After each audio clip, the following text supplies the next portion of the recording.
président Félix Tshisekedi est arrivé mardi soir en Afrique du Sud pour prendre part ce mercredi à la cérémonie d'investiture de son homologue sud-africain Cyril Ramaphosa qui aura lieu aux Union Building de Pretoria. Et nous nous rendrons au Kenya où des manifestants ont protesté contre de nouvelles taxes devant l'Assemblée nationale le 18 juin 2024. En réponse, le gouvernement kenyan a retiré 8 propositions fiscales pour financer son budget 2024-2025. Mesdames et messieurs, bonsoir et bienvenue à cette grande édition du journal sur Géopolis Télévision. Je l'ai annoncé dans les sommaires, le président Félix Tshisekedi est arrivé mardi soir en Afrique du Sud pour prendre part ce mercredi à la cérémonie d'investiture de son homologue sud-africain Cyril Ramaphosa qui aura lieu aux Union Building de Pretoria, siège du gouvernement de l'État arc-en-ciel. Le chef de l'État est également attendu au Haut-Katanga ce jeudi 20 juin pour une visite de travail, une première bien sûr depuis sa réélection.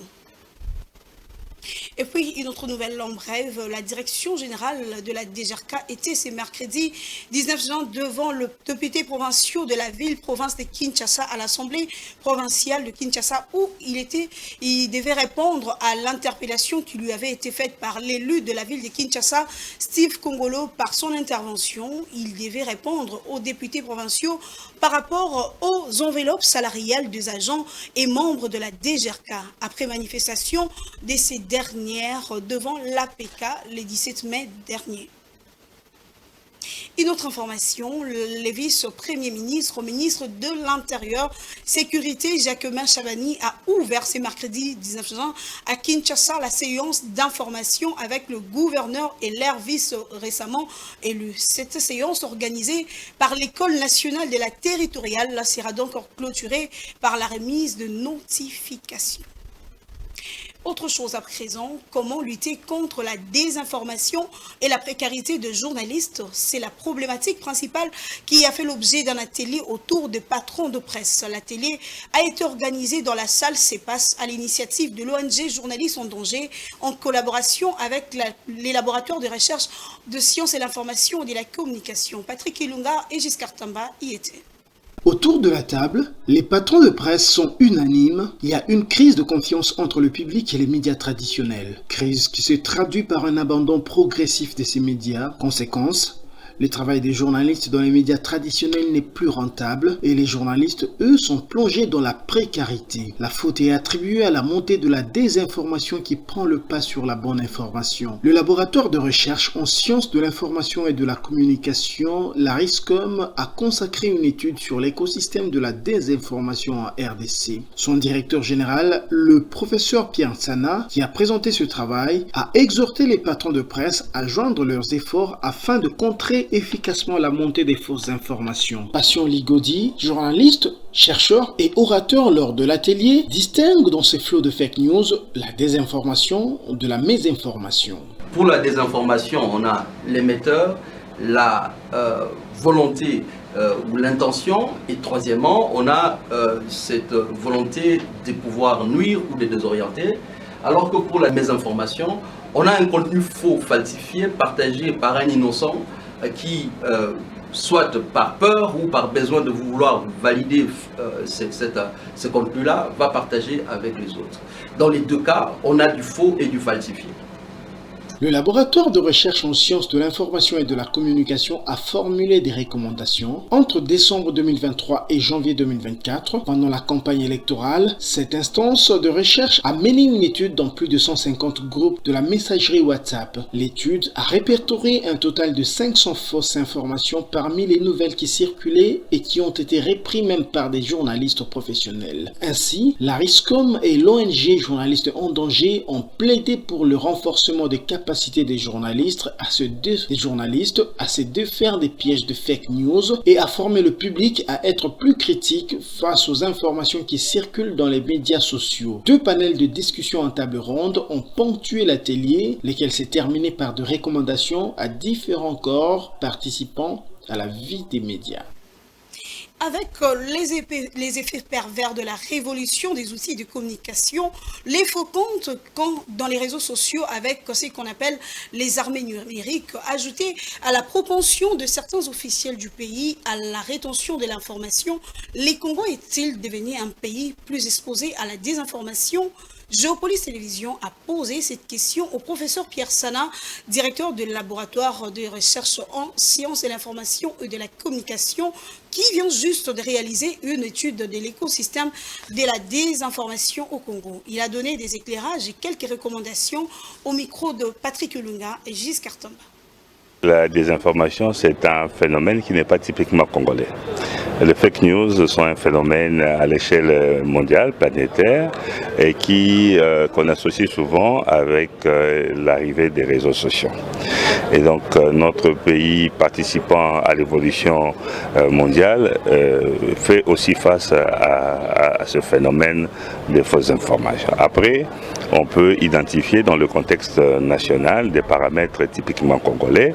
Évidemment, je crois que c'est possible de faire un lien entre la manière dont ces phénomènes se matérialisent ici et la rétention de l'information, la culture du secret qui est répandue. Évidemment, comme on dit, la nature a horreur du vide.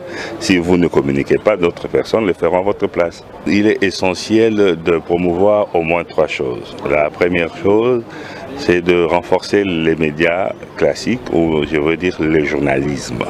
Renforcer les journalistes en termes de capacité à accéder aux sources d'information, mais aussi renforcer leur capacité à diffuser les informations, y compris à travers les réseaux sociaux. Vous savez, dans notre pays, le journalisme s'est développé dans un contexte donné et nous avons l'impression que les chevaliers de la plume ont du mal à s'adapter aux évolutions technologiques et se sentent envahis par tous ces producteurs de contenu qui n'ont pas été à leur école. Donc il faut, je crois, aider les journalistes à répondre au rendez-vous de la révolution numérique, à se renforcer professionnellement et être présents de plus en plus sur les réseaux sociaux. Alors l'autre axe de notre point de vue important, c'est l'éducation aux médias. Les réseaux sociaux ont leur réalité, qui sont différentes de celles auxquelles nous avaient habitués les médias classiques. Donc il faut apprendre au public à regarder, à lire et à comprendre les messages des réseaux sociaux, à comprendre les dynamiques qui se développent au sein de cet espace et à comprendre que tous les contenus qui ressemblent à de l'information journalistique n'émanent pas forcément des journalistes. Devinette Kuba, initiation à la sagesse africaine, ces livres de Étienne Pembe, décortiquant et interprétant en français près de 200 devinettes de la culture Kuba dans les Kasaï, étaient au centre des échanges entre son auteur et le public. C'était le mardi 18 juin au centre Wallonie-Bruxelles. Domomat nous donne les détails. Je baptise cet ouvrage. En ce mardi 18 juin, le centre Wallonie-Bruxelles s'est transformé en abreuvoir pour les amoureux des devinettes. L'orateur, qui n'était autre qu'Étienne Pembe, auteur du livre des devinettes Kuba, initiation à la sagesse africaine, est revenu sur quelques-unes des 200 devinettes Kuba qu'il a recensées et traduites dans son ouvrage. De quoi susciter l'admiration d'un des fervents défenseurs de la culture congolaise présent à cette cérémonie, à savoir Didier Moumengi. Nous avons depuis 60 le même problème. Le même problème nous assaille, le même problème nous endeuille. C'est parce que nous avons perdu la sagesse. Les devinettes se construisent en regardant la vie au quotidien, en interrogeant nos problèmes. On le problématise et finalement, on finit par créer des perspectives, des intelligences, des règlements de ces problèmes. Voilà toute la richesse de la devinette qui vous renvoie non seulement à l'appétit paradigmatique, mais la construction d'une intelligence qui vous est propre. Au-delà de cette admiration, ce député national promet d'initier des projets au niveau de l'Assemblée nationale pour promouvoir la culture cubaine en particulier et congolaise en général. Il y a des fables, il y a des fabliaux, il y a des contes, mais lui, il nous a amenés sur les devinettes. Et c'est très riche pour notre nouvelle génération qui n'a plus de repères. Nous ferons des lois pour que la culture ne puisse pas mourir, mais puisse aller de l'avant. Pembe, autant que son livre, Les devinettes Kuba, Initiation à la sagesse africaine, veut replonger les Congolais dans ses racines ancestrales et cette activité n'aura été ni moins ni plus la version moderne de l'école du caméléon, école traditionnelle, laquelle avait deux vocations, celle du jour appelée arbre à palabres et celle de la nuit connue sous la dénomination autour du feu. Parlons société. À présent, assis à même le sol, pour la plupart d'entre eux, marteau à la main, quelques frappes sur une pierre, c'est la routine des dizaines de travailleurs artisanaux qui se trouvent chaque jour dès 7h du matin à la carrière de Carigré située dans le quartier Kintsuka, pêcheur dans la commune de Ngalima, bien sûr, dans la capitale de la République démocratique du Congo, Kinshasa. Ces travailleurs artisanaux à la carrière de Carigré ne viennent pas que pour vendre de petites pierres communément appelées caillasse, mais aussi d'autres pierres qu'ils obtiennent en cassant de grosses pierres qu'on appelle moellons. Suivant ces dossiers faits par Francine Lunga et Giscard Tomba.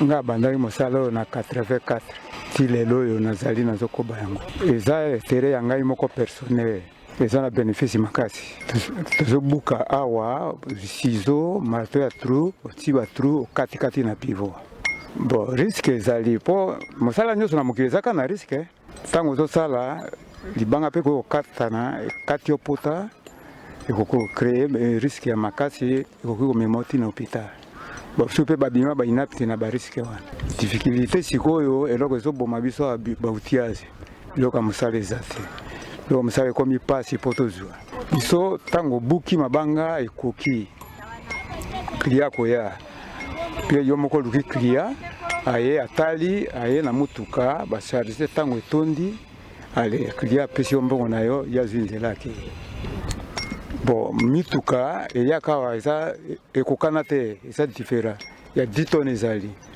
15 tonnes ezali 20 tonnes ezali 30 tonnes mpe ezali bon mutuka moko eza na prix na yango ya ba $150 ezali ba $250 mpe ezali ba $300 mpe ezali bon yango ezosunga famille ezosunga libota mobimba etangisi mpe bana mosusu bakomi ti bauniversité bamosusu mpe babimi badocteur na bambongo bon totekaka par jour te ntango mosusu mpe kosala mwa écart ata ya 5 jours ntango mosusu mpe une semaine bon ntango matériel ezalaki okoteka lelo oteki mpe lobi mais sikoyo matériel nde ekomi mpasi awa elanga mai etondaka ti likolo ozomona baclôture na nyonso esindaka na mai ekomaka ya pasi tokatisaka na ngambo kuna tozobuka bakokatisa na bwato nde ezoya kote toza na moelo ordinaire moelo plat maçonnerie na plaquette plaquette totekaka na 1 mètre carré totandaka yango tomesure yango bon maçonnerie eza na prix na yango ordinaire mpe eza na prix na yango tozosenga na leta ntango mosusu akoki kosunga biso akoki kopesa biso mwa baede lokola bamarteau babaramine basiseau babiloko wana toza na yango mposa makasi me tozozwa yango te.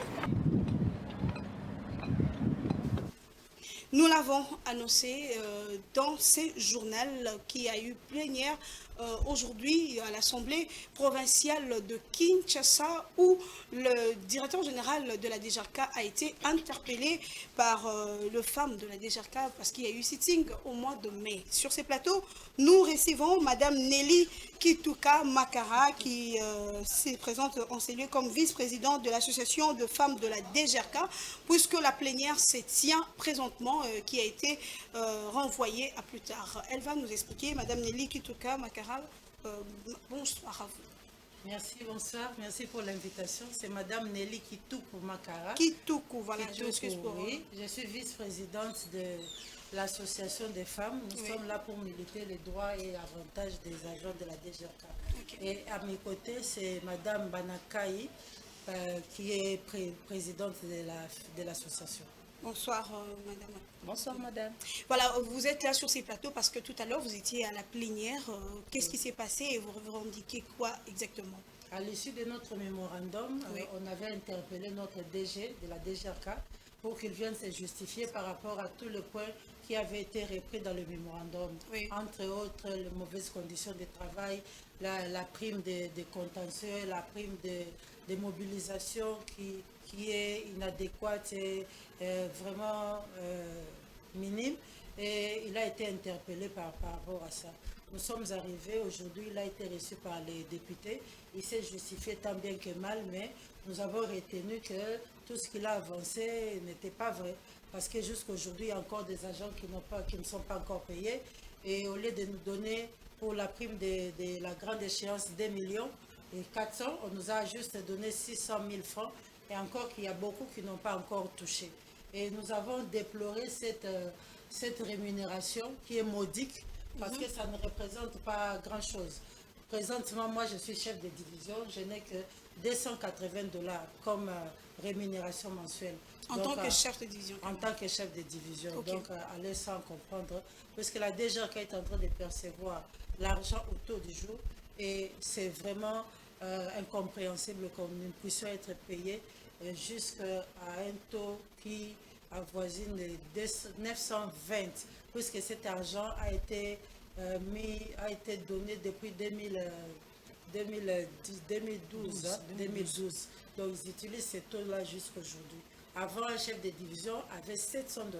Maintenant, nous sommes parvenus à avoir $280. C'est la première fois que vous faites des manifestations, vous demandez, vous faites des recours dans ce sens ou il y a eu déjà de manifestations, de recours? À la DGRK, nous devons reconnaître qu'il y a plus de 27 groupes à caractère et à vocation syndicale, mais seulement pour certains, ils ont estimé que ces groupes étaient corrompus, puisque dans les années passées, il y avait des calculs des primes d'échéance avec les groupes à caractère, à vocation syndicale.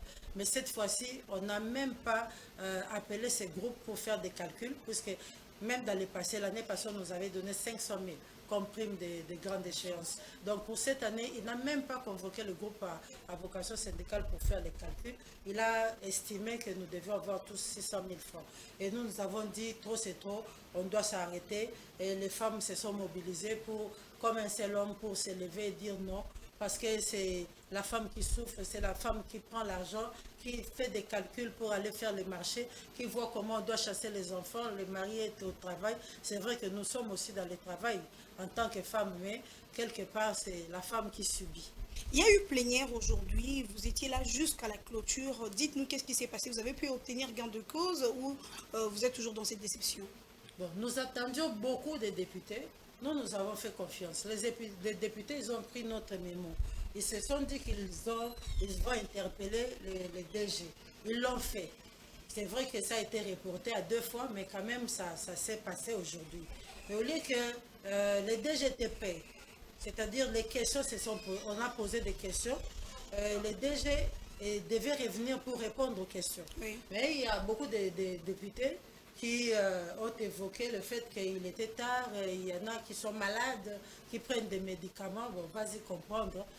Comme ils ont renvoyé à vendredi prochain, nous espérons que ce vendredi-là, ils prennent des mesures conséquentes pour l'issue de nos problèmes au sein de la DGRK. À la DGRK, nous souffrons énormément et les agents, depuis le mois de janvier jusqu'à ce jour, nous venons d'avoir 10 cas de décès. Okay. Tous ces gens-là, ils meurent par AVC. AVC, pourquoi? Parce que nous n'avons pas une bonne prise en charge des soins de santé. Il y a beaucoup d'hôpitaux, des centres hospitaliers qui étaient... On a résilié le contrat et pour certains, les contrats ont été réduits pour certains actes seulement. Et encore qu'il y a beaucoup de loyers que la DGRK ne paye pas. Dès janvier jusqu'à ce jour, le DG a reçu presque 5 milliards de francs congolais en termes de frais de fonctionnement. Nous voyons très mal comment la DGRK peut continuer à avoir des factures non payées et peut continuer à ne pas payer les hôpitaux et ces hôpitaux n'arrivent pas à prendre en charge les agents. Nous avons mobilisé autant d'argent qui est plus de 79 milliards de francs congolais. Quoi de plus normal que cet argent soit partagé au prorata de ce que dit la loi? 28%, ça doit revenir pour les impôts aux agents Et certaines taxes, il y a 30% et il y a d'autres taxes, il y a 10%. Donc nous devions avoir plus de 2 400 000 francs congolais pour chaque agent. Ok. Ce qui n'est pas fait. Ce qui n'est pas fait. Puisque la plénière est renvoyée pour ce vendredi, nous espérons vous recevoir encore le vendredi soir pour nous donner la suite. Nous ne manquerons pas. Merci beaucoup. Merci de nous accompagner. Merci, madame. Merci beaucoup à vous. Voilà, amoureux téléspectateurs, nous poursuivons notre journal. Passons à présent dans la rubrique sport où l'Asfe Club peut à nouveau recruter de nouveaux joueurs. La Fédération internationale de football association a, dans un communiqué publié ce mardi 18 juin 2024, autorisé officiellement le club vert et noir de la capitale après avoir payé l'amende de 10 000 € via le département de finances et l'instance fêtière du football mondial. La blessée de Kouzola nous donne les détails dans cet élément.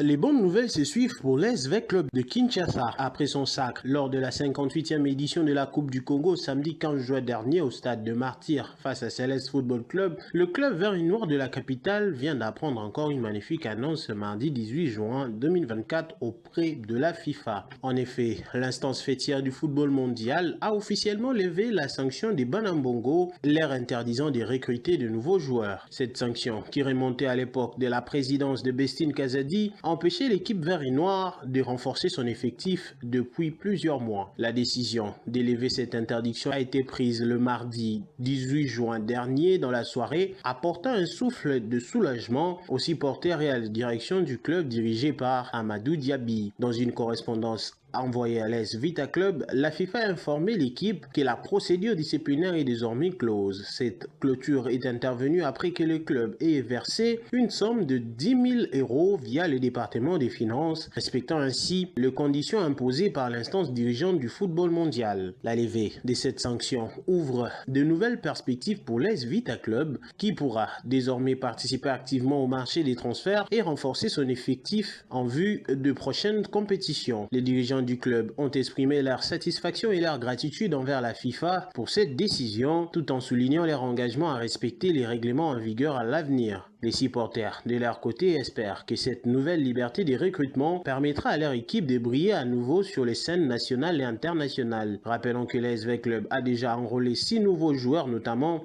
Héritier Luvumbuzinga, Aboubakar Diarra Di Senior, Ayrton Junior Mboko, Sambeya, Kevin Tampoko, Kevin Aïba Kofi et la nouvelle recrue Loïc Owono. Plusieurs autres joueurs sont annoncés afin de lancer la révolution et retour de 20 clubs aux interclubs de la CAF la saison prochaine. Quittons à présent la République démocratique du Congo pour la page internationale.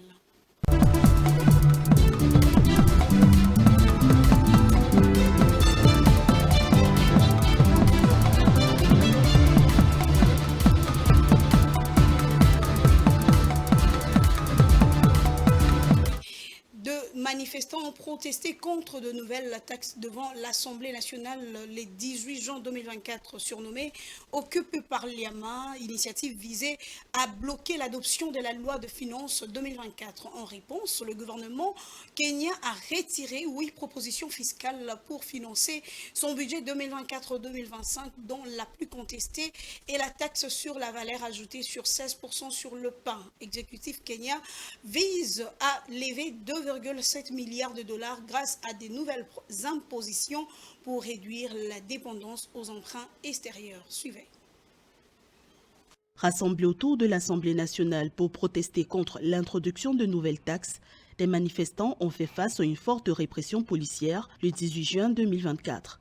Surnommée Occupy Parliament, l'initiative avait pour but de stopper l'adoption de la loi des finances 2024 en examen dans le pays. Interdite par la police, les manifestations ont conduit à des arrestations, notamment celle de l'activiste kenyane Hanifa Farsafi. L'association du barreau a appelé au respect des droits civils des manifestants. Les manifestations ont constitué un aspect crucial de l'histoire du Kenya et tout cadre juridique les régissant doit tenir compte de leur contexte historique et de l'équilibre entre l'ordre public et le droit de se réunir, de s'exprimer et de participer à la vie publique, qui ne peut être limité que sous la direction de l'article 24 de la Constitution. En signe d'apaisement, le gouvernement kényan a annoncé le retrait de 8 propositions fiscales sur lesquelles le président William Ruto s'appuyait pour financer son budget 2024-2025. La plus disputée, la taxe sur la valeur ajoutée de 16% sur le pain, devrait être supprimée. We have listened to the view of Kenyans and we are all in agreement that there are two things that we must do.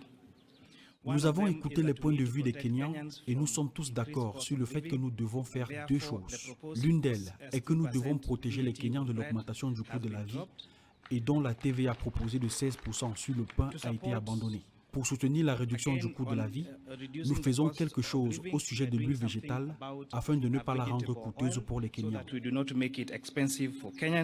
En 2023, des hausses de l'impôt sur le revenu, les cotisations d'assurance maladie et l'augmentation de 50% de la TVA sur les produits pétroliers à 16% ont provoqué des manifestations contre la vie chère. L'exécutif kényan souhaite lever 2,7 milliards de dollars grâce aux nouvelles impositions, soit 1,9% du PIB, pour réduire la dépendance aux emprunts extérieurs. Selon le rapport publié en mai 2024 par le cabinet Abbas Cherif, spécialisé dans les finances islamiques basées en Côte d'Ivoire, les États africains n'ont émis que 5,52 milliards de dollars souverains à cette période de l'année 2024. Ces montants ne représentent que 0,7% du montant global du sukuk en circulation à l'échelle mondiale. Suivez les détails dans cet élément.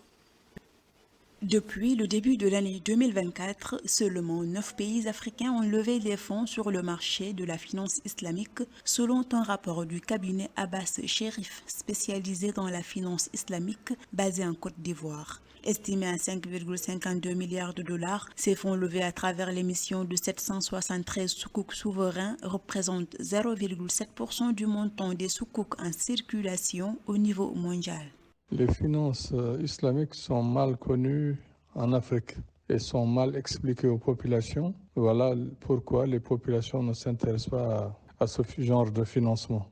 Il faudrait de la pédagogie et puis une ouverture justement des banques islamiques vers les populations, surtout les plus démunies, pour leur apporter leur soutien et leur montrer l'importance des banques islamiques et des crédits islamiques. C'est seulement en ce moment que les populations africaines pourront s'intéresser à ce genre de crédit. En matière d'émissions de soukouk sur le continent africain, la Gambie a été le pays qui a comptabilisé le plus grand nombre d'émissions, précisément 730 opérations pour un montant modeste de 446 millions de dollars. L'Afrique du Sud reste le pays le plus actif avec 1,54 milliard de dollars de fonds levés sur le marché de la finance islamique. Les avantages qu'offre la finance islamique, c'est qu'il n'y a pas d'intérêt. Donc là, les populations verraient justement d'un bon œil justement ce genre de financement, ce genre de crédit et iront de plus en plus vers ces banques qui sont des banques très, très profitables pour le financement de leurs besoins les plus urgents. Selon le rapport du cabinet Abbas Cherif, le montant global des obligations compatibles avec la charia émise à l'échelle mondiale a atteint 778 milliards de dollars, ce qui représente environ 17% du marché global de la finance islamique. Toutefois, les pays africains semblent avoir du mal à tirer pleinement parti de cet instrument financier. Une autre manière de vous informer, mesdames, messieurs, c'est au travers de différents journaux parus ces jours. Alors, place à présent à la revue de presse.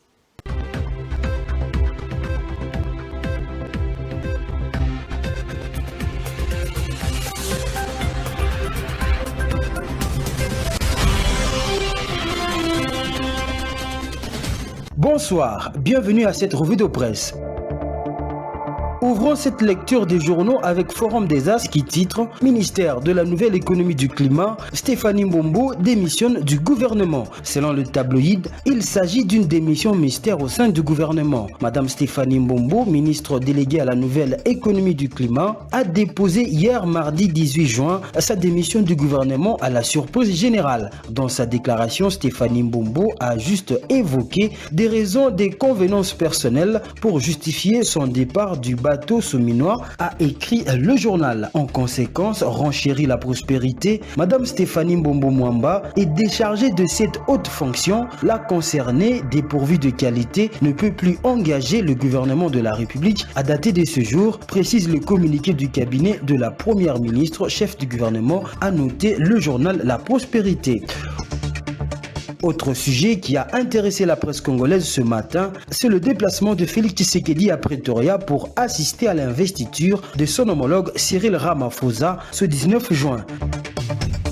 À Géopolis Hebdo de titrer Tshisekedi à l'investiture de Ramaphosa ce mercredi. Selon le Tri-Hebdo de l'avenue Isiro dans la commune de la Gombe, Cyril Ramaphosa repart pour un second mandat. Le président de la République sud-africaine a été réélu vendredi avec 283 voix, loin devant l'autre candidat Julius Malema du parti radical de gauche EFF avec 44 voix. Et c'est ce mercredi 19 juin que se tient sa cérémonie d'investiture avec un programme bien millimétré, comme l'a proclamé le Conseil constitutionnel. Bouclons cette revue de presse avec Info 27 qui a écrit sur le procès relatif à l'attentat du coup d'État du 19 mai en titrant « Procès coup d'État manqué, la prochaine audience renvoyée au mardi 25 juin ». La nouvelle audience de ce mardi 18 juin était consacrée à la réplique du ministère public, l'organe poursuivant aux mémoires uniques des avocats qui ont, avant d'entrer dans le fond de l'affaire, relevé quelques irrégularités ayant caractérisé l'instruction de ce dossier, tant au niveau des OPJ que des auditorat militaires. Le journal Info 27 a poursuivi en écrivant ainsi, le ministère public a demandé au tribunal de ne pas accorder la liberté provisoire formulée par certains prévenus. La prochaine audience est renvoyée au mardi 25 juin prochain. Fin de cette revue de presse. Merci à vous, chers téléspectateurs, de l'avoir suivi.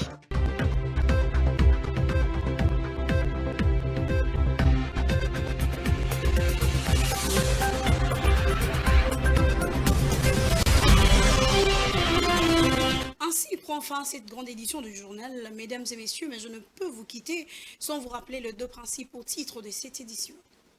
Le président Félix Tshisekedi est arrivé ce mardi soir en Afrique du Sud pour prendre part ce mercredi à la cérémonie d'investiture de son homologue sud-africain Cyril Ramaphosa qui aura lieu aux Unions Boudines de Pretoria avant de se rendre au Haut-Katanga le jeudi. Et puis, nous nous sommes rendus au Kenya où des manifestants ont protesté contre de nouvelles taxes devant l'Assemblée nationale le 18 juin 2024. En réponse, le gouvernement kenyan a retiré 8 propositions fiscales pour financer son budget 2024-2025.